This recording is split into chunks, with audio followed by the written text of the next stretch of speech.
இந்த பாட்டிலுக்குள்ள குண்டு வச்சீங்கன்னு வைங்க, இந்த பாட்டில்ல பட்டாசு வைங்க, இன்னொரு காலி பாட்டில பக்கத்துல நிறுத்துங்க. தீபாவளி நேரத்தில் எதுங்க வெடிச்சு சேதறம் பாருங்க. இதுல பட்டாசு வைங்க, ஏனுங்க யாருக்காவது மண்டியில் ஏறுதா? இதுல பட்டாசு வைங்க, இதை சும்மா வைங்க, இது ரெண்டு பக்கத்துல வச்சு இதை கொளுத்தி விடுங்க. எதுங்க வெடிக்கும்? இதான் வெடிக்கும், இது வெடிக்காது. புரியுதா? இது சாதாரண பட்டாசு வைக்கிறவனுக்கு தெரியல தத்துவம். இதுக்கு ஒண்ணு எக்ஸ்ப்ளோசிவ் எக்ஸ்பர்ட்ட ஒப்பீனியன் வாங்க வேண்டிய அவசியம் இல்லை. ராஜீவ் காந்தி உடம்புல இருந்த குண்டு வெடிச்சு 24 பேர் சாவுக்கு காரணமாச்ச ஒழிய தனு உடம்புல குண்டு இருந்தா தனு துண்டு துண்டா போயிருப்பான். இது கோர்ட்டுக்கு வந்தா அவன் டப்பா டான்ஸ் ஆடிடும். அதுக்குள்ள நம்மள ஈழ புலிகள் வந்தா இடுப்புல குண்ட கட்டினா குனிஞ்சா சுவிட்ச போட்டா டம்முன்னு வெடிச்சுச்சாமா. எவன்டா பாத்தீங்க? எல்லா பயிலும் டிவியில முதல் நாளே உளறிட்டீங்க.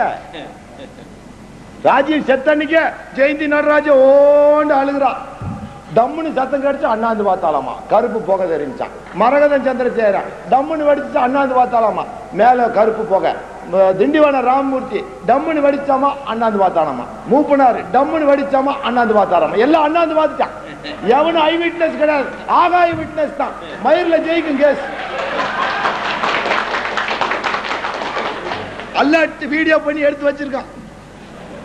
அண்ணாந்தாண்ட பாத்தீங்க, அவனால அண்டர்ல குனிச்சா பாத்தீங்க, சுவிட்ச் போடுறது. கிராஸ் எக்ஸாம்ல காலி ஆயிடலாம். என்ன நடந்ததுன்னா, சர்மா என்ற ஒரு கமிஷனை போட்டார்கள். அந்த கமிஷன் இந்திரா காந்தியின் மரணத்திற்கு பின்னால் யாருக்கும் அந்த மரணம் ஏற்படக்கூடாது என்பதை ஆய்வு செய்வதற்காக ஒரு ஒன் மேன் கமிஷனை டெல்லியில் போடுகிறார்கள். அந்த ஒன் மேன் கமிஷன் ஆராய்ச்சி செய்து என்ன ரிப்போர்ட் எழுதினார்கள் என்றால், அந்த ஒன் மேன் கமிஷன் ஆராய்ச்சி செஞ்சு இந்திரா காந்தி அக்பர் தெருவுக்கு கிராஸ் பண்ணும்போது சப்தர்ஜங் ரோடு அக்பர் ரோடுன்னு இப்படி ரெண்டு ரோடு, இது சப்தர்ஜங் ரோடு, இது அக்பர் ரோடு. இதுல ஒரு வீடு, இதுல ஒரு வீடு, ரெண்டுக்கு நடுவில் ஒரு ரோடு.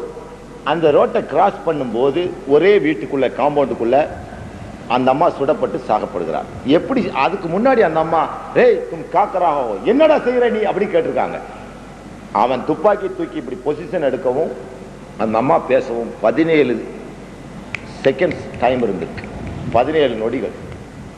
ஒரு ஆர்டினரி ஸ்டாண்ட் ஸ்டில் துப்பாக்கி எடுத்து பொசிஷன் ஆகி புல்லட் வெளியே வர 17 செகண்டுகள் ஆகும். அதற்கு குறைவான துப்பாக்கிகள் இன்னும் கண்டுபிடிக்கப்படவில்லை. AK-47 T-56 WTR லேட்டஸ்ட் துப்பாக்கி வரைக்கும் பொசிஷன் எடுத்து ஷூட் பண்றதுக்கு 17 செகண்ட் ஆகும். ஸ்டாண்ட் ஸ்டில் இருந்து இன்ஆபரேட்டிவ் ஸ்டேஜ்ல இருந்து ஆபரேட்டிவ் ஸ்டேஜ், இயங்கா தன்மையிலிருந்து இயங்கும் நிலை வர 17 நொடிகள் தேவைப்படுகின்றது. இந்த 17 நொடிக்குள் இந்திரா காந்தி கையில் ஏதாவது ஒரு ஆயுதம் இருந்திருந்தால் மரணம் தவிர்க்கப்பட்டிருக்கலாம் என்று ஒரு ஒப்பீனியனை எழுதி வைக்கிறார். அதை ராணுவத்தினரும் ஒத்துக்கொள்கிறார்கள். அப்ப என்ன இருக்குது அப்படின்னு பார்த்தா, இன்னொரு கை துப்பாக்கி வச்சுக்க முடியாது, அதுவும் 17 செகண்ட் தேவைப்படும். அப்போ 2-3 செகண்டுக்குள்ள ஆபரேட் பண்றது என்னன்னா ஹேண்ட் பாம்ஸ் தான், கைக்குண்டு கிரனைட்ஸ். அதை அப்படி ஃபியூஸை கழட்டி போடுறதுக்கு 4 செகண்ட் தான். இந்திரா காந்தி கிட்ட ஒரு ஹேண்ட் கிரனைட் இருந்திருந்தால் தற்காப்புக்கு அந்த அம்மா தவிர்க்கப்பட்டிருக்கலாம். அவன் துப்பாக்கி தூக்கணுன்னே நம்மளை சுற்றுவான்னு தெரிஞ்சிருந்தா இந்த அம்மா ஃபியூஸ் கட்டை கழட்டி வீசி இருந்துச்சுன்னா அவன் முதல்ல காலியாயிருப்பான், இந்த அம்மா தப்பிச்சிருக்கோம்னு ஒரு ஒப்பீனியனை எழுதி வச்சதுனால அந்த அம்மாவுக்கு பின்னாடி ஆட்சிக்கு வந்த ராஜீவுக்கு ஒரு சோபஸ்டிகேட்டட் நவீனப்படுத்தப்பட்ட பிளாஸ்டிக் குண்டு ஒன்று இடுப்பில் கட்டி வைக்கப்பட்டிருந்தது தற்காப்புக்காக. இதை இந்திய அரசு மறுக்க முடியாது, உளவு பிரிவு மறுக்க முடியாது. உங்களோடு மட்டும் நான் பேசவில்லை, உள்துறை இலாகாவோடு பேசிக் கொண்டிருக்கிறேன். அந்த குண்டு டைம் எக்ஸ்பைரி ஆகியோ மிஸ் ஹேண்டில் ஆகியோ வெடிச்சு பாவம் மாலை போட வந்தவ மௌத்தா போயிட்டா. இதுதான் உண்மை. ராஜீவ் காந்திக்கு தான் இங்க இருந்து ஒண்ணும் காணும். தனு உடம்பு நல்லா தான் இருக்குது, கழுத்துல தான் வெடிச்சிருச்சு. அவ உடம்பு கல்கத்தால பிரிசர்வ் பண்ணி வச்சிருக்க. ராஜீவ் காந்தி பாடியும் நீ பிரிசர்வ் பண்ணிருந்தீனா தான் இந்த வழக்கை நிரூபிக்க முடியும்.